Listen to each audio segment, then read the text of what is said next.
My wife's boss, an alpha male, had the audacity to proposition her, igniting a fire of anger within me. I couldn't stand the disrespect shown to our marriage. Arriving home just 15 minutes ago, I was surprised to find Isabella missing. She often worked late, but she'd usually be home before me, ready with dinner. As I was about to call her, my phone rang. "Hello, dear. Are you still at work?"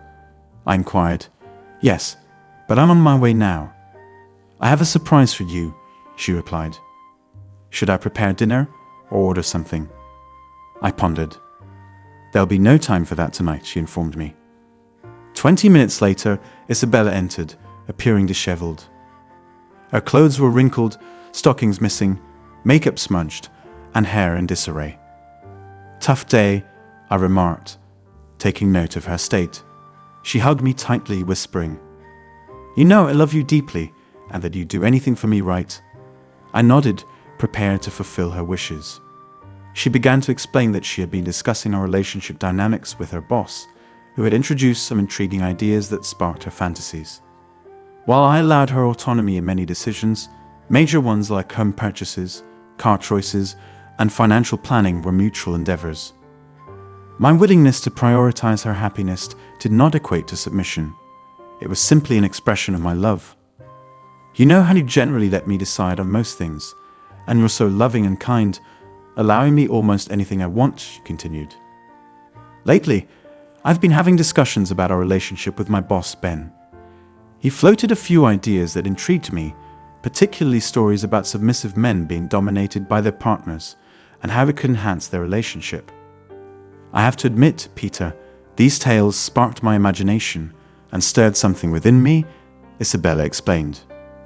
"Yes, Isabella, I do grant you autonomy in decisions that aren't pivotal, but in significant matters like choosing our home, cars, and investments, I take the lead.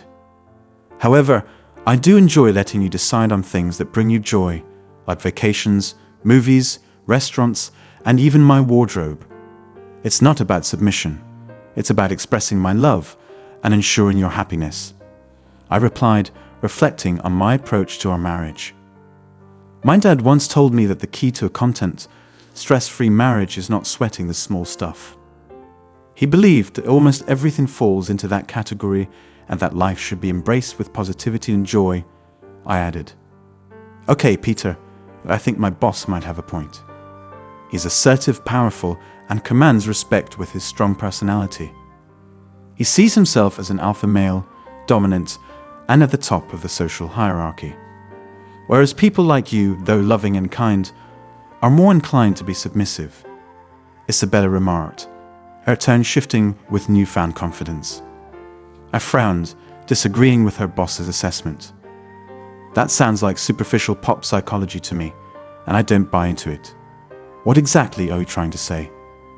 I inquired, sensing a shift in her demeanor. "My boss has expressed his intention to be dominant with me in a way I've never experienced before. He's been boasting about his size and prowess, and he's been demonstrating it in his office for weeks. I know it's wrong, and I may have crossed a line as a married woman, but it's been exhilarating," Isabella confessed, her words hanging heavily in the air. Isabella confessed, "For the past few weeks, I've been fantasizing about him seducing me at work." She shared, "He believes you might actually like the idea of me being close to him, suggesting that your submissive side might even enjoy watching. And if not, he said that you and I would have the most incredible sex of our lives when I returned to you after being with him." I looked at her, expecting this to be some sort of joke, but then it dawned on me that she was serious. "Isabella, you can't be serious. How could you think I'd be okay with this?" I asked incredulously. "Peter, I know you love me and want me to be happy. I truly believe this will elevate our love and our sex life to a whole new level," she insisted. "Isabella, are you telling me you've been intimate with your boss? Why on earth would you do that?" I demanded, struggling to comprehend her actions. "Oh no, Peter, I would never cheat on you," she exclaimed in disbelief. "But you've already crossed a line. You've had intimate conversations with Ben, and you've told me about touching his boyfriend. Did he?" I trailed off, seeking confirmation. She averted her gaze, unable to meet my eyes, and quietly said, "No, Peter." "Not yet. He's waiting in the driveway. We're going to talk, and then he'll come up to our bedroom. We're going to be together, and you can watch if you want. Then, if you'd like, you can come and get me afterward, and I'll be all yours, ready for anything you've ever dreamed of." "Are you kidding me? The thought of being with you after you've been with him is revolting," I retorted, disgusted. "And what now, Isabella? Because I'm saying no and demanding that he leave immediately." Isabella's expression turned to one of panic. It was clear she hadn't anticipated this response, and now it seemed she was going to take a more assertive stance. "Isabella, you seem to have been influenced by your boss," I said, struggling to grasp the situation. "You love me, and I want this. You've always let me have my way, and I've decided this will be good for us. Let's try it just once, though I'm sure it'll be so amazing we'll want to continue. Now, I'll go upstairs to get ready for him and for you. You can let him in, then wait until we're done. I know you'll want this because you love me, and I believe it will be great for us. Isabella, I see where you stand and what this means for our marriage and vows. So go ahead and get ready, and I'll have a quick talk with your visitor," I replied. My voice quivered with emotion. "He's not my lover, Peter. This is just about intense, dominant encounters. I will always love only you and will be yours forever, and you'll be mine," Isabella insisted, moving to hug and kiss me. But I pushed her away, surprise and pain filling my eyes. "Well, don't wait on my account, Isabella. It's clear you're set on doing this regardless of what I say. If not now, then eventually, perhaps even without telling me. But you've already betrayed me. So go upstairs and get ready," I said, the weight of her betrayal heavy in my voice. Her expression shifted to guilt and shock at my words, but she turned to leave. Halfway up the stairs, she looked back, asserting, "This is going to be a game share." "Yes, Isabella, it certainly will be a game share. You've made your choice," I replied, feeling a mix of anger and resignation. After she walked upstairs, I went to her purse and took out her car keys, house keys, and phone from her wallet. I removed our joint credit card.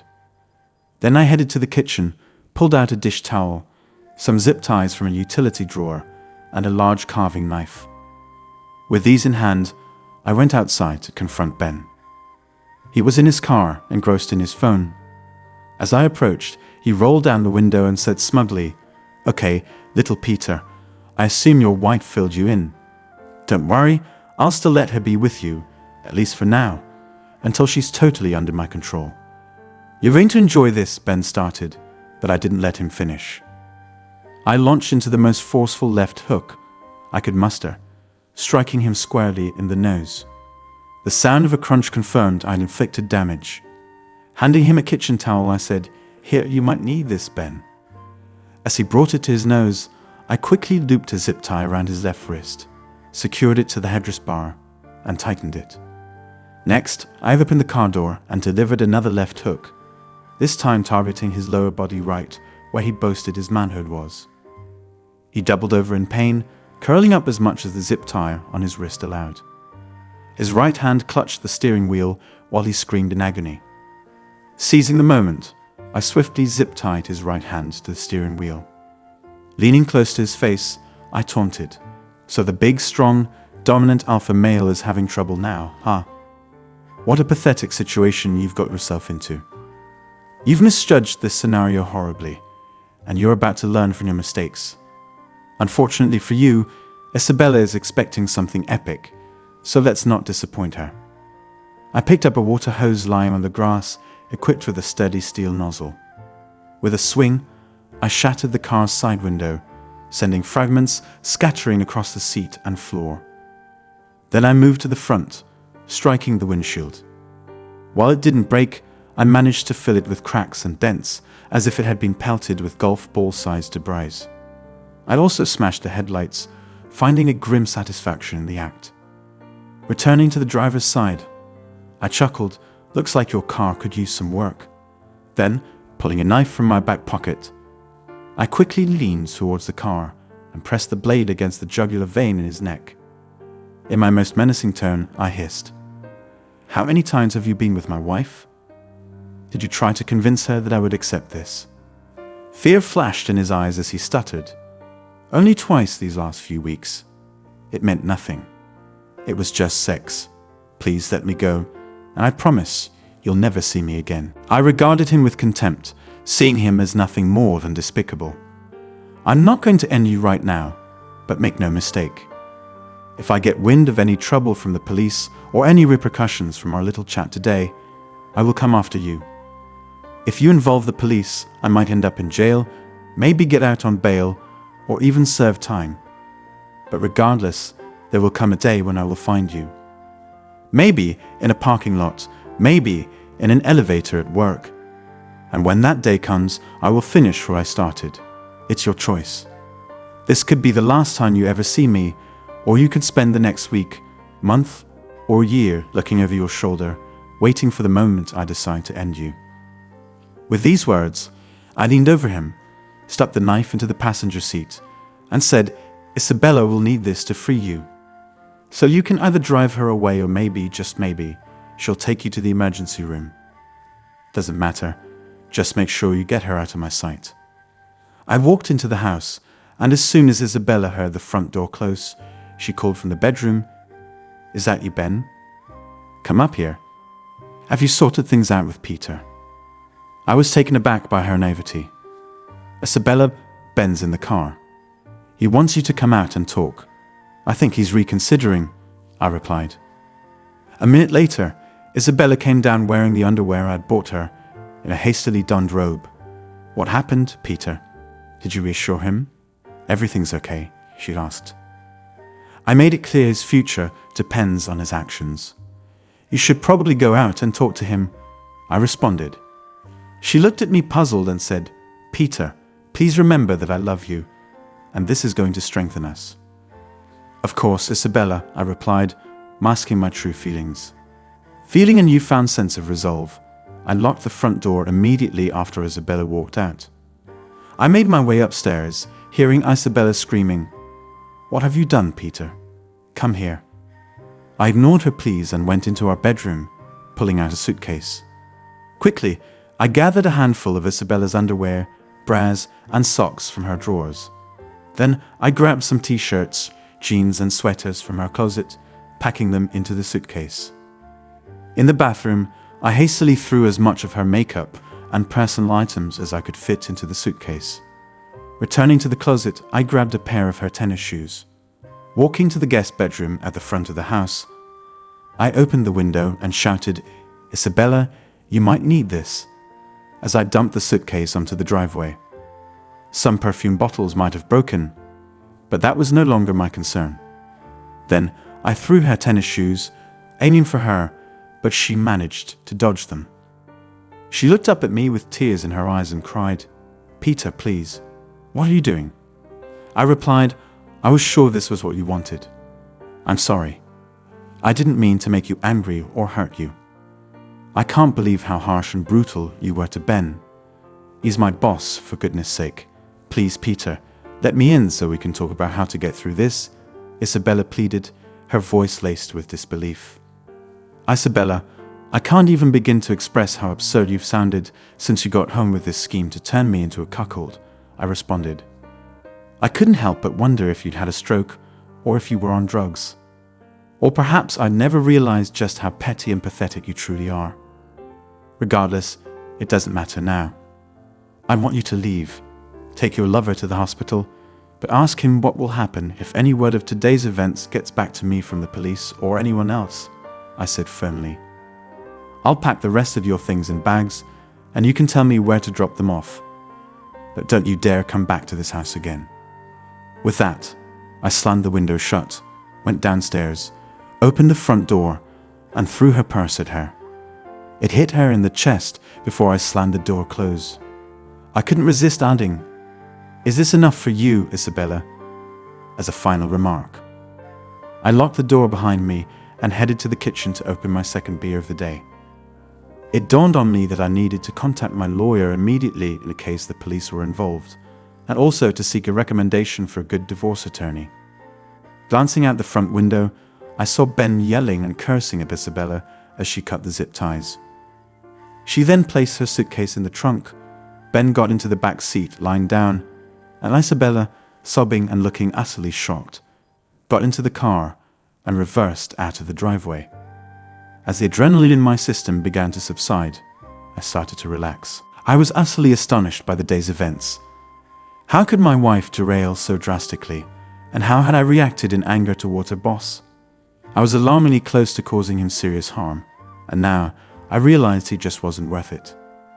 I couldn't help but laugh at the nonsense he had fed Isabella about being an alpha and me being a beta. It was all out of love and a desire for a happy, lifelong marriage. But Isabella completely misunderstood my kindness, as if I were a submissive beta personality who would let her fool me with someone like Ben. I never saw this coming. In the following days, Isabella stayed away from the house.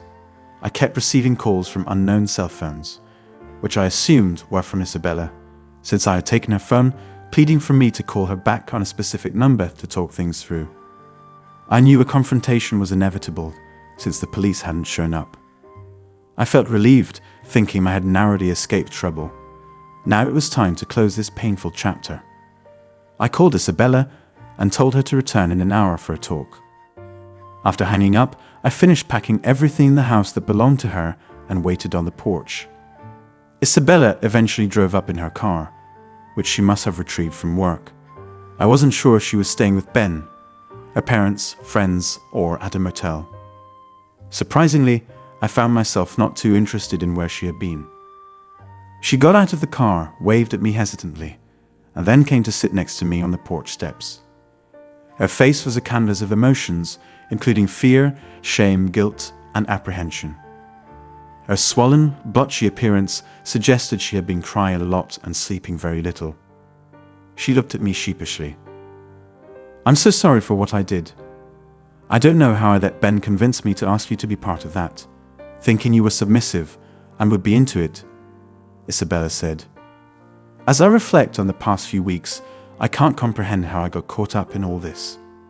Maybe it was his assertiveness and his insistence that it would be great for us, that I would have the best sex of my life with him, and then with you.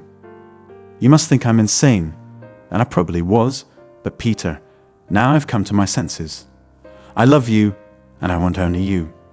I'm asking for your forgiveness, and I promise to be the best wife, dedicated to making amends for my actions." "So, Isabella, how was Ben in bed?" I asked abruptly. "Stop, Peter, please," she pleaded. After that conversation, I never went further with him. He's so scared of what you might do that he fired me and doesn't want anything to do with me. Besides, he spent 2 nights in the hospital because of what you did to him.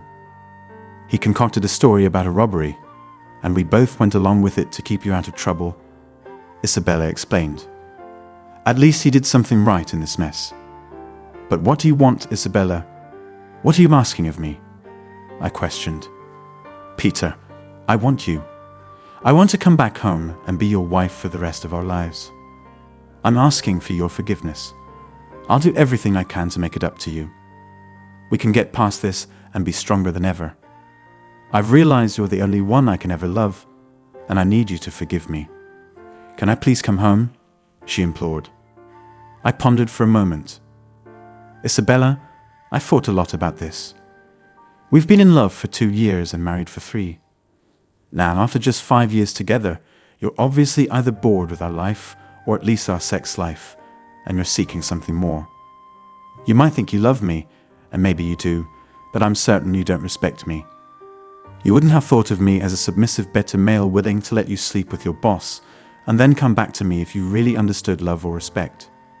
Besides, Isabella, you've already been unfaithful. Ben said you were intimate with him several times over the past few weeks, while he fed you this alpha-beta male nonsense. Your desire overshadowed the vows and promises you made to me, and this is only 5 years in. What will happen in 10, 15, or 20 years? How often will you get bored and break those vows? Peter, I promise I'll never do something like this again." Isabella pleaded, "You've already done it, Peter, so don't say never." "No, Isabella, I've thought about this a lot. We're going to have kids, our savings are minimal, and our only real asset is the house, which doesn't have much equity. I've decided, Isabella, that the risk of staying with you far outweighs any benefit. I'm convinced that it's only a matter of time before you justify your affair to yourself. And given your recent experience with Ben, next time you might just go behind my back. I don't trust you anymore, and what's worse, I've lost respect for you. I can't be with someone who doesn't respect me, and whom I no longer respect. Isabella started crying as I laid out my decision, and her tears continued as I told her we were done. Isabella, we're getting a divorce. You can keep your car. I'll keep mine. We'll split the savings and sell the house. We're both still young, and I hope to start anew with someone who will love and respect me for who I am.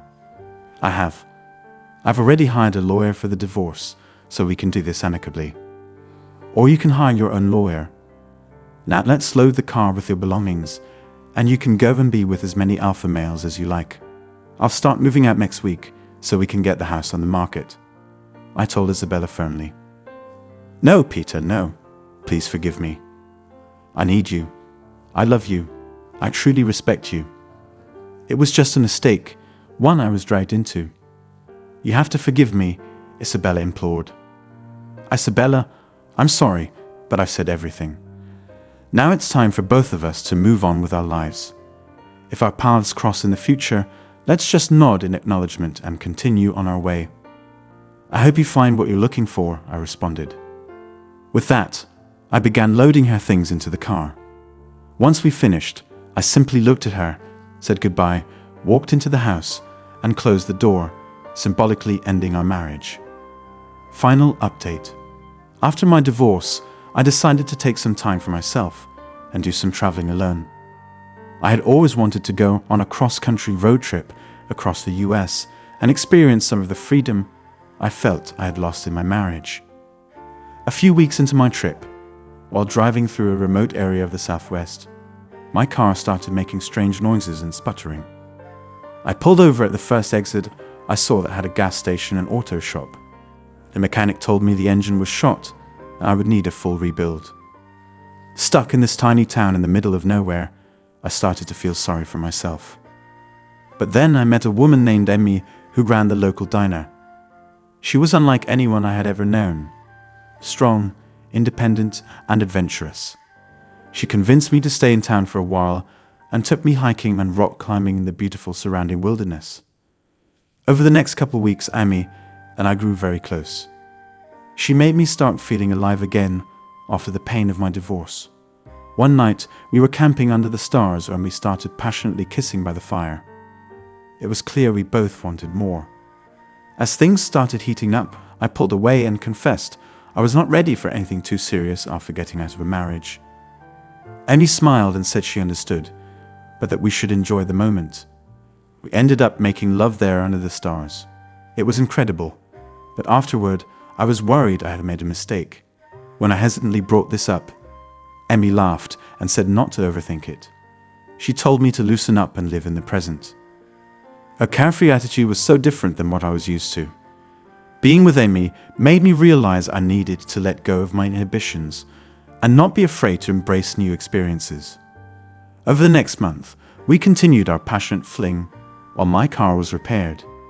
By the time I was ready to hit the road again, I didn't want to leave. But Emmy encouraged me to continue my trip. She taught me to appreciate the unexpected surprises and turns life brings our way. I left a changed man, grateful for our time together, and the lesson in freedom and adventure I never expected to find on a remote highway in the desert.